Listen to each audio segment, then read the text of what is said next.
Hey friends, so today in the kitchen, in this nice fall weather, I am bringing you a fall comfort food that we like to go to when it is starting to get a little bit chilly and the weather is changing here on us here in Texas.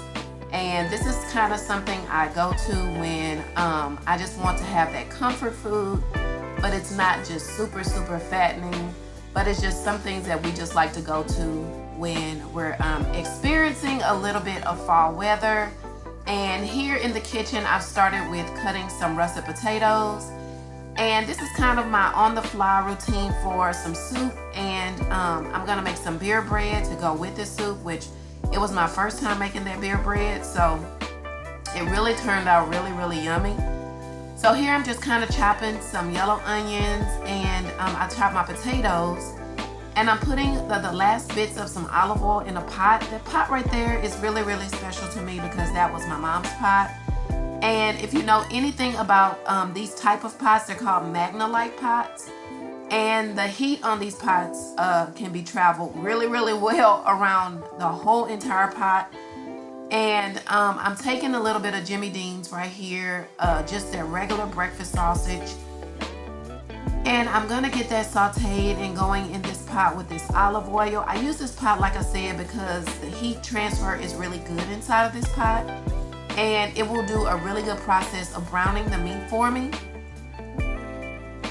So I'm gonna kind of get that meat going a little bit here in this pot and get it brown and kind of break it up a little bit.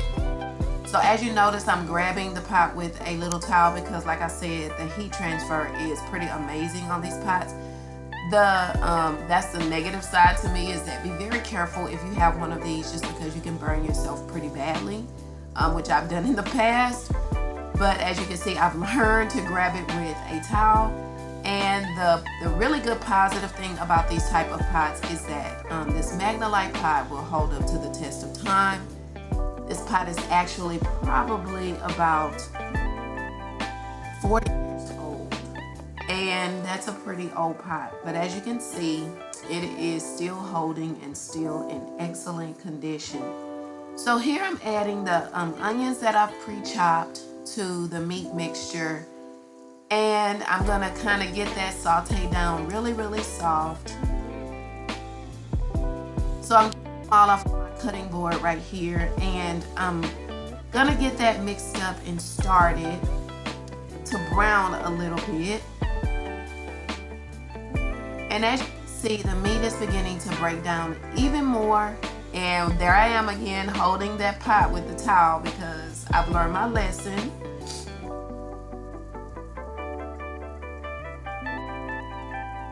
So I'm getting it all mashed up and separated. And like I said, the beauty about this pot is the heat. As you can see, the heat, the smoke coming from this pot, the heat is the heat transfer is really good. So this is kind of that first step. I would probably use about 2 tablespoons of olive oil to get this soup mixture going. And this is actually like the copycat version of the Zuppa Toscana soup from Olive Garden.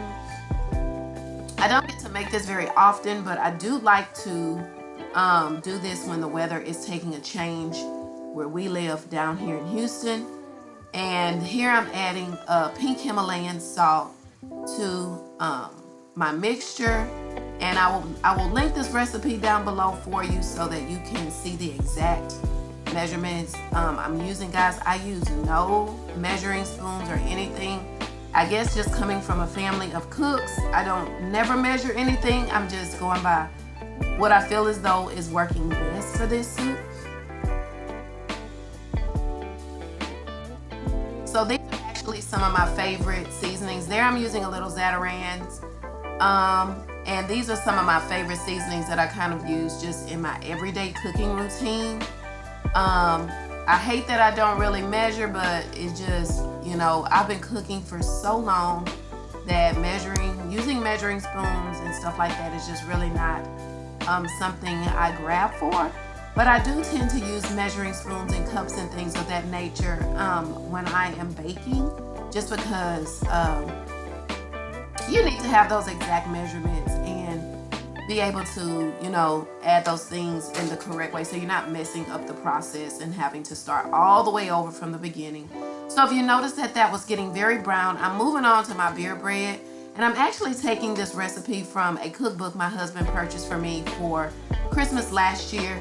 And it is a really, really, really nice cookbook. And she's on Instagram, and her Instagram is called Half Baked Harvest, and that is the name of her book. And she has some pretty amazing recipes in here. And I don't own a lot of cookbooks, but when I find one that I really, really like, I tend to go ahead and want to purchase it. So if you notice that I did use a measuring cup for that, and I am using some measuring spoons for that. And I will link her cookbook down below, and I will also link this recipe out of her cookbook into the description box down below. And so there I'm adding a little bit of baking powder, and I've added my flour to that bowl. And I'm using some of the Shiner Bock collection of beer for this recipe. You can actually use any type of beer that you like. She recommends a little bit more of a lighter beer, and we could really taste the beer in the bread once it was done. So there I'm actually using a little bit of sugar, 1/4 of a cup I think of sugar, and it takes a stick of butter for this recipe. So there I'm pouring in, because Shiner Bock is a little bit of a more heavier beer to use. I'm actually going to try that recipe again with Shiner Bock on the lighter side. It's a light blonde type of beer that I'm going to use for a lighter flavor. Don't get me wrong, we loved the beer bread. It was actually a big favorite that we kind of finished off. So I'm going to give that a stir. There is no yeast or anything in this recipe, which I actually really, really like, because it takes a while for yeast to kind of start getting activated, and I don't want to really take a lot of recipes that take too much time. But this one was really, really nice, and it is super easy, I promise. I think it only had 5 ingredients. In her cookbook, I think it's called the 5-ingredient beer bread. I chose to use a little sugar in mine. In her recipe, she uses honey. She said you can go between the two. So I think next time I'll use honey just to see how that goes. But I did like the added flavor that the sugar gave. So I'm putting in the butter, and she does say to cube it this way in the recipe. And I promise though that when you taste this, it is so amazing. So I'm putting all the cubes, and I just give it a stir. You're not gonna really, that is really how they're gonna cook. And so I'm in my bread pan, and I've sprayed it down with a little bit of canola oil or vegetable spray. And I'm just gonna spoon this bread into this pan. And notice that I didn't break down the butter anymore. And the butter doesn't have to be room temperature. It actually has to be kind of cold for you to kind of slice through it, so it stands up and keeps its shape. So here, the pan in the oven, it's already been preheated, and just kind of getting that going, and going back to my soup mixture. So everything here is nice and brown, and it looks really good. It smells amazing in here. And so I'm putting in the last of some garlic. I know I'm not measuring. Sorry guys, but I'm putting in my garlic, and I'm getting that going. I can't even really describe to you the smell. It's like so good. And so this has gotten really nice and brown. I put the garlic in towards the end of the browning process, because no one wants burned garlic in their food, because it doesn't taste the best. So it doesn't take on a burn taste. So I put it in at this point. And then I'm gonna go ahead and add in a little bit of chicken stock or chicken broth. And that is a value size of 48 ounces of chicken broth, and I add the entire container. And then I'm gonna fill that container up. Actually, that was a little bit of one I had left over in the refrigerator, I'm noticing. But then another container of chicken broth, and I'm actually gonna empty that one out. I think that was 32 ounces of chicken broth, plus about another 16 ounces of chicken broth from a leftover container in the refrigerator. I'm going to squeeze all of this in here, and I'm gonna add another full container of water to this mixture. So you'll see me adding water. I fill the container up at the sink, and I'm adding water into this container because the chicken broth is just to add the flavor content on the back of the soup. A lot of times soups do need a heavier flavor to kind of go through it. So here I'm just adding in my sliced potatoes. I kept them as circles, guys. They're gonna break down pretty easily once this is going and boiling. So I give that a stir, and it is, like I said, smelling so amazing. This is one of my go-to fall recipes. I tend to clean up when I'm cooking, so I don't have all that to do at the very end. But I added a little bit more Himalayan salt, and I add a little bit more Zatarain's to this because I diluted the flavors with the water and with the chicken broth. But you don't want to over add too much salt because then you'll just kill it.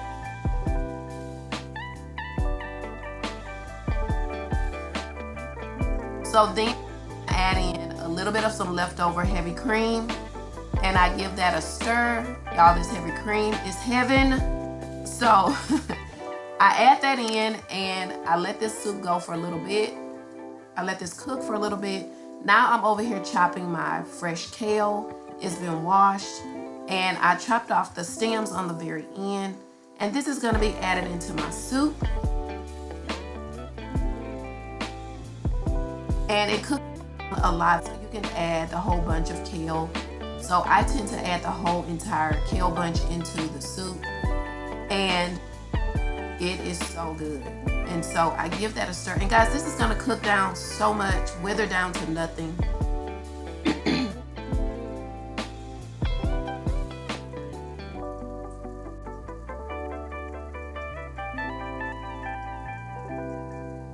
So the pot to move on me a little bit.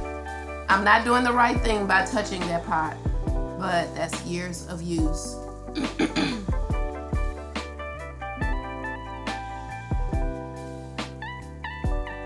So I let that a little bit. Once again, I've added more layers, so I'm adding a little bit more pink Himalayan salt. I'm not adding any more Zatarain's because I don't want it to be too salty, because Zatarain's does have its own salt content. But there it is, boiling, and it looks so good.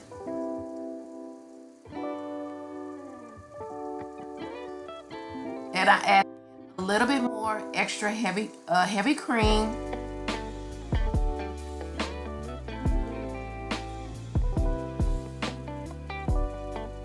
So now it's ready. I am so ready to eat because I'm so hungry. I've been waiting on this soup, and it's not take a very long time, but I wanted to show you guys what it looks like at the very end. There's my bear bread. It was so good because it was crunchy on the outside and really, really moist on the inside. I hope you guys like this video. I hope you get a chance to try this soup and this bread. If you did not get a chance to catch my end video, make sure that you catch that and check out that how to glam quick. I'm headed out to a concert, and I always love you guys being here with me. Bye.